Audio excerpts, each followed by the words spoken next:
11 मार्च 2026 को माननीय supreme court ने ओबीसी वर्ग के लिए क्रीमी की सीमा है उसको सही ढंग से परिभाषित करते हुए एक बहुत महत्वपूर्ण फैसला दिया है और कहा है कि माता पिता की वार्षिक आय 8 लाख रुपए होने के आधार पर ही, यानी केवल इसी आधार पर ओबीसी वर्ग को क्रीमी में डालकर उसे आरक्षण से वंचित या बाहर नहीं कर सकते।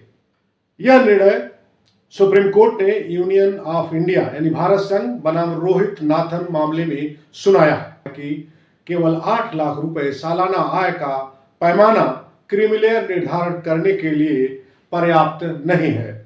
सर्वोच्च न्यायालय ने स्पष्ट किया है कि क्रीमी को सिर्फ सालाना आय की सीमा के आधार पर तय करना कानूनी रूप से गलत है। सुप्रीम कोर्ट ने कहा कि आरक्षण का उद्देश्य सामाजिक समानता लाना है, केवल पैसा कमा लेना ही यह तय करने के लिए काफी नहीं है कि व्यक्ति सामाजिक रूप से पिछड़ा नहीं रहा। इसके लिए निम्नलिखित मानकों को देखना अनिवार्य है और वो मानक है नंबर 1 पद यानी पोजीशन। क्या व्यक्ति किसी संवैधानिक या उच्च सरकारी पद पर कार्यरत है? सामाजिक प्रतिष्ठा यानी सोशल स्टेटस, समाज में उसका प्रभाव या स्थिति कैसी है?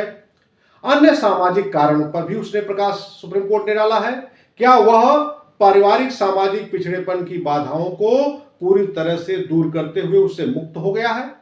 कानूनी तर्क भी दिया गया कि कोर्ट का मानना है कि यदि केवल आय को एकमात्र पैमाना बनाया जाता है तो यह मंडल आयोग के उस मूल उद्देश्य के खिलाफ होगा जिसमें पिछड़ेपन को सामाजिक और शैक्षणिक आधार पर पहचाना गया था।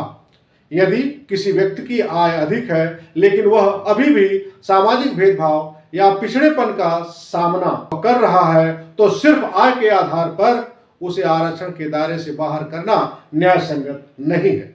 अदालत ने इस संबंधित अधिकारियों और सरकार को जो क्रीमी का सर्टिफिकेट जारी करते हैं कि वे क्रीमी की पहचान के लिए एक व्यापक तरीका अपनाएं, उन्हें आय के साथ साथ सरकारी पदों के वर्गीकरण और अन्य सामाजिक मानकों को भी जोड़ना होगा। निष्कर्ष के तौर पर यह फैसला आरक्षण व्यवस्था के उस ढांचे में सुधार लाने के लिए बहुत ही कारगर है जहां क्रीमी की पहचान अब और अधिक सूक्ष्म तरीके से की जाएगी। सरकार को वैसे नियम बनाने होंगे जो केवल बैंक बैलेंस को नहीं बल्कि व्यक्ति के पूरे सामाजिक, आर्थिक और व्यावसायिक पृष्ठभूमि को ध्यान में रखना होगा। संक्षेप में अदालत ने सरकार से कहा है कि आय केवल एक हिस्सा है, पूरी तस्वीर नहीं। इस फैसले से ओबीसी वर्ग को नियमानुसार बहुत बड़ा लाभ मिला है और अब सरकार को और संबंधित अधिकारियों को इस फैसले के अनुसार क्रीमी लागू करने होंगे और उसी के अनुसार सर्टिफिकेट यानी प्रमाण पत्र जारी करने होंगे।